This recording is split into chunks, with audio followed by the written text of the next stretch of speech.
अगर मैं आपसे पूछूं कि इंडिया की सबसे ताकतवर, सबसे पावरफुल, सबसे इन्फ्लुएंशियल पर्सनैलिटी कौन सी है? कौन बोला? छोटा भीम। इंदुमती से शादी के बाद प्रोबेबली। बट अगर अभी मैं आपसे पूछूं कि आज की डेट में इंडिया का सबसे पावरफुल व्यक्ति कौन है, तो आपके अपने अपने ओपिनियन होंगे। कोई कहेगा मोदी जी, कोई कहेगा अंबानी, कोई कहेगा राहुल गांधी, कोई खली भी बोल सकता है। आप अपने टॉप 3 नाम सोच लो, वीडियो पॉज करो और कमेंट सेक्शन में सीक्वेंस वाइज लिख दो। एंड में पता करेंगे सही हो कि गलत। अभी मैं आपको बताता हूं कि जब रेडिको और इंडियन एक्सप्रेस ने इंडिया के 100 मोस्ट पावरफुल पीपल की जब लिस्ट निकाली, तो उनमें से टॉप 10 नाम कौन से थे? इनमें अलग अलग डोमेन है, भाई एंटरटेनमेंट, पॉलिटिक्स, स्पोर्ट्स, बिजनेस। हर कैटेगरी के जो सबसे महान लोग हैं, सबसे महाशय हैं, सबसे पावरफुल या सबसे सक्सेसफुल लोगों को इंक्लूड किया गया। नंबर 10 पर इंडिया की 10th मोस्ट पावरफुल पर्सनालिटी है Ajit Doval, India national security adviser या एनएसए। इन्हें कई लोग प्यार से इंडियन जेम्स बॉन्ड भी बोलते हैं, क्योंकि अपने करियर में काफी पहले ये एक इंडियन स्पाई थे, मतलब कि Pathaan Tiger in real life. आजकल इंडिया के कई सारे ऐसे मिशंस होते हैं जिनका बताया जाता है कि अजीत डोभाल उनके मास्टरमाइंड है। इनफैक्ट कई सारी ऐसी मूवीज बनी हैं जिनमें इनके ऊपर रोल्स प्ले किए गए हैं।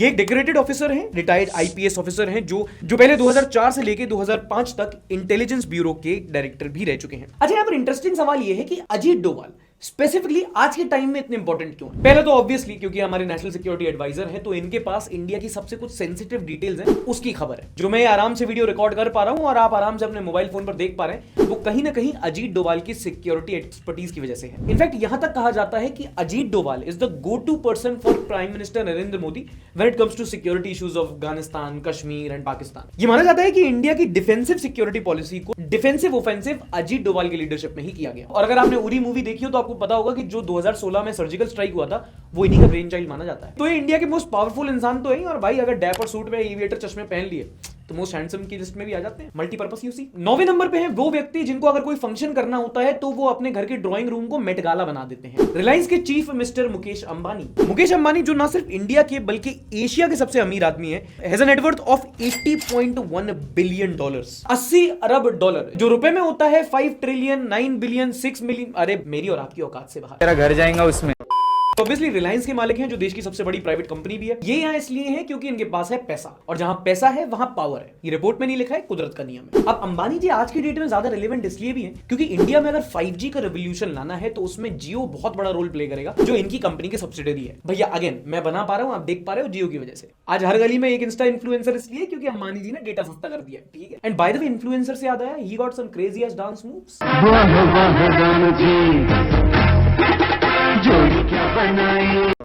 इन टॉप 10 में पहली and the only female is हमारी finance minister Mrs Nirmala Sitharaman. Nirmala Sitharaman हमारी वित्त मंत्री यानी कि फाइनेंस मिनिस्टर है। She is powerful and savage. अरे करप्शन के ऊपर आप डेटॉल से मुंह साफ कर दो। अब देखो, ऑब्वियसली अपने out of the box statement, absurd replies के लिए फेमस रहती हैं ज्यादातर, जो बोलती है मीम बन जाता है। इट्स अ कानून ऑफ दिस कंट्री। बट इनका नाम इस लिस्ट में इतना आगे इसलिए भी है क्योंकि ये देश को उस टाइम पर हेड कर रही है जब एक ग्लोबल स्लोडाउन चल रहा है। चाहे वो कोविड हो, लॉकडाउन हो, एक चाइनीज डोमिनेटेड मार्केट में इंडिया को हेड करना हो, या एक ग्लोबल रिसेशन में इंडिया को मैनेज करना, क्योंकि हमारी अर्थव्यवस्था को लीड कर रही है, ये ऑटोमेटिकली बहुत इंपॉर्टेंट बन जाती है। निर्मला सीतारमण अपनी पॉपुलिस्ट और सोशलिस्ट फाइनेंशियल स्कीम्स के लिए फेमस है, और उन्होंने कॉन्सिक्यूटिवली 5 यूनियन बजट प्रेजेंट किए हैं। एंड लास्ट जिस चीज के लिए अपना रिस्पेक्ट है वो ये कि she is representing women in a male dominated list. It's a कानून ऑफ दिस कंट्री। ऑल्दो इस लिस्ट में 7वां नंबर है बीजेपी के नेशनल प्रेसिडेंट जेपी नड्डा यानी कि जगत प्रकाश नड्डा का। और इनका पावर आप इस बात से समझ जाओ कि हर पोस्टर में इनकी फोटो मोदी जी के बराबर छपती है। जेपी नड्डा जी पहले इंडिया के हेल्थ मिनिस्टर भी रह चुके हैं। बीजेपी में काफी जानी मानी और काफी रिस्पेक्टेड पर्सनालिटी है।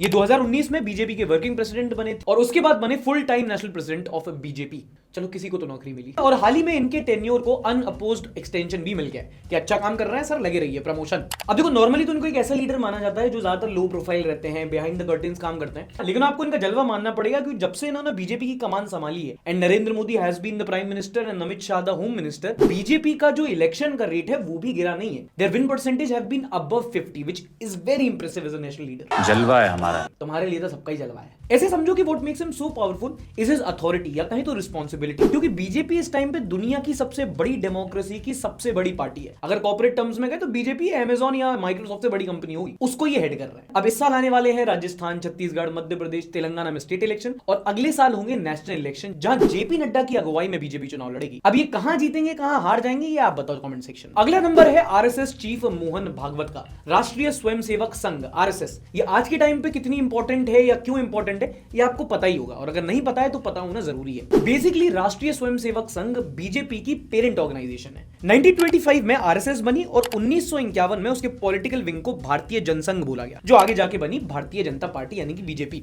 बेसिकली ये BJP is Maggi then RSS is Nestle. हर सेंस में फिट नहीं बैठता बट समझने का अच्छा तरीका। आज के टाइम पे मोहन भागवत की लीडरशिप इसलिए भी इंपॉर्टेंट है क्योंकि आरएसएस एक इमेज मेकओवर में लगी हुई है। इसी के चलते मोहन भागवत जी जगह जगह जाकर मुस्लिम ऑर्गेनाइजेशन के जो हेड है उनसे बात कर रहे हैं और हिंदू राष्ट्र के एजेंडे को बहुत बारीकी से पुश कर रहे हैं। और कई पॉलिटिकल एक्सपर्ट्स का यह मानना है कि जब तक नागपुर में काम होता रहेगा तब तक दिल्ली में दबदबा बना रहेगा। नंबर 5 पर है उत्तर प्रदेश के चीफ मिनिस्टर योगी आदित्यनाथ, जिनको अब लोग हास्यात्मक तौर पर प्यार से बाबा बुलडोजर भी कहने लगे हैं। Yogi Adityanath is probably the second most talked about leader in the BJP. इनकी पॉपुलैरिटी का आइडिया आप इसी बात से लगा लो कि यूपी की ये पहले चीफ मिनिस्टर है जो अपना फुल टर्म पूरा करके कॉन्जिक्यूटिवली दोबारा सीएम इलेक्ट हुए हैं। योगी जी की एक बहुत टफ नो टॉलरेंस पॉलिसी वाली इमेज बताई जा रही है, जिसकी वजह से इनको नेशनल और इंटरनेशनल लाइमलाइट मिल जाती है। इनके मुताबिक इनका मेन एजेंडा यूपी की जो इमेज है उसका मेकओवर करना है। जैसे माफिया राज चलता है, गुंडाई बहुत चलती है, भौकाली बहुत होती है और लॉ एंड ऑर्डर की ज्यादा इज्जत नहीं होती, वो जो इमेज है वो योगी आदित्यनाथ कहते हैं कि उनकी सरकार बदलने में लगी हुई है। और इनका रवैया रहा है कि अगर कोई गुंडा है तो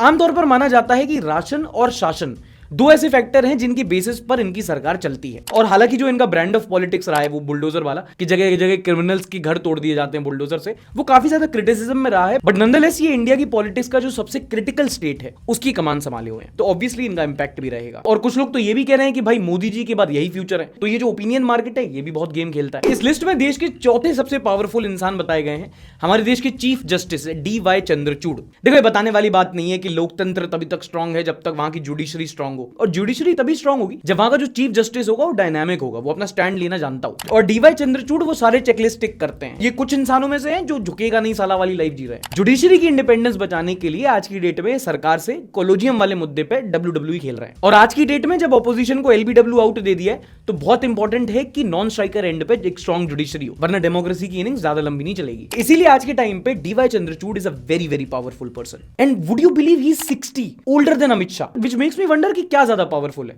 इनका पोस्ट या इनका स्किन केयर रूटीन। नंबर 3 पे है देश के external affairs minister S Jaishankar. इनका कोई खास पॉलिटिकल बैकग्राउंड नहीं है, क्यूट से हैं, एंड टू बी ऑनेस्ट ये मिनिस्टर कम केमिस्ट्री टीचर ज्यादा लगते हैं। देखो आज के टाइम पे वर्ल्ड पॉलिटिक्स में इंडिया एक काफी इंपॉर्टेंट प्लेयर बन चुका है और अब तो G20 के प्रेसिडेंट भी है। एंड ऐसे बहुत सारे फैक्टर्स हैं कि आज की डेट में एक कैबिनेट मिनिस्टर को देश का तीसरा सबसे पावरफुल इंसान बोला जा रहा है और वो रीजनेबल भी लग रहा है। पहला पड़ोस में कलिश, पाकिस्तान कंगाल हो चुका है, अफगानिस्तान में तालिबान है और श्रीलंका की पॉलिटिक्स भी उनकी क्रिकेट की तरह चौपट हो रखी है। दूसरा है चाइनीज अग्रेशन, जहां बाकी हमारे पड़ोसी कंगाल हो रहे हैं, एक हमारा पड़ोसी वर्ल्ड सुपर पावर है। एंड पिछले कुछ सालों में तो हमने देखा है कि चाइना भाई बॉर्डर पर स्टेटस को बदलने की कोशिश कर रहा है। जहां इंडिया अपना इंटरनेशनल स्टेटस एलिवेट करने की कोशिश कर रहा है, चाइना बाकी पड़ोसियों को एक तरह से बुली कर रहा है। एंड ऐसे टाइम पर आपकी फॉरेन पॉलिसी बहुत मैटर करती है। नॉट टू फॉरगेट इसी टाइम पर रशिया और यूक्रेन का भी वॉर चल रहा है, तो ऐसे टाइम पे आपकी फॉरेन पॉलिसी क्या करना चाहती है? क्या वो जो सैंक्शंस लगे हैं उसको फॉलो करेगी और या फिर सस्ते दामों पर तेल खरीदकर यूरोप से बोलेगी mind your own business? Europe's problems are the world's problems,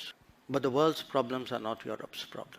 ऐसे टाइम पर जयशंकर हमारे एक्सटर्नल अफेयर्स मिनिस्टर हैं, which makes him one of the most important and the most powerful man in the country. देखो सबसे powerful guess करना अगर easy है तो सेकंड मोस्ट पावरफुल गेस करना भी उतना डिफिकल्ट नहीं है। देश के दूसरे सबसे पावरफुल व्यक्ति बताए गए हैं हमारे होम मिनिस्टर अमित शाह, जिनको आज की डेट में मोटा भाई, चाणक्य, गेम प्लानर, कई सारे निकनेम मिल चुके हैं। देखो आज की डेट में जो देश में बीजेपी का स्टेटस है, जितनी उन्होंने पावर हासिल कर ली है, जितने उन्होंने वो स्टेट में घुस गए, इलेक्शन जीत लिए, कई हद तक आप अमित शाह को उसके लिए क्रेडिट कर सकते हो। Personally I believe that Amit Shah has been one of the most important factor in the rise of BJP. Amit Shah की पॉलिटिकल स्किल्स का आपको एग्जांपल देखना है तो महाराष्ट्र की पॉलिटिक्स फॉलो कर लो, कैसे रातों रात वहां का चीफ मिनिस्टर बन गया, एक गठबंधन वाली सरकार बन गई और आज एकनाथ शिंदे वहां पर चीफ मिनिस्टर हैं बीजेपी के सपोर्ट से। देखो बहुत क्लियर है, अगर मोदी जी नंबर 1 है तो अमित शाह नंबर 2 है। जय वीरू तेंदुलकर सहवाग वाला हिसाब है। ये ऑर्गेनाइजेशनल डिसीजन से लेके देश के पॉलिटिकल डिसीजन जो होते हैं उन पर बहुत बड़ा प्रभाव रहता है इनका। So much so that international media calls him the invisible prime minister of India. मतलब मोदी जी बड़े ही कपड़े देख के पहचान लेते हो, अटेंडेंस लेने का काम इनका है।